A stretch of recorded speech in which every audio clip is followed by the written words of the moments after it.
izaren azterlanak alderdi negatiboak batzuk ere azaldu ditu.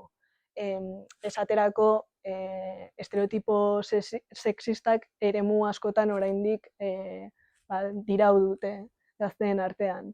Eta baita sexuagatiko diskriminazioak diskurtso batzuetan normalizatuak mantentzen dira.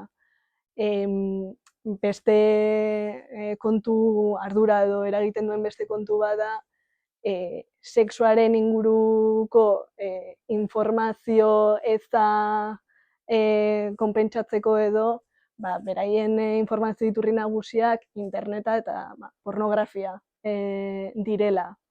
Eta honek nolabait dakarrena da, kontekstu hipersexualizatu batean, bortizkeriako eredu edo kanonak gailentzen direla, eta horrela oso zaila dela berdintasuneko bikota harreman edo elkarbizitza eraikitzea.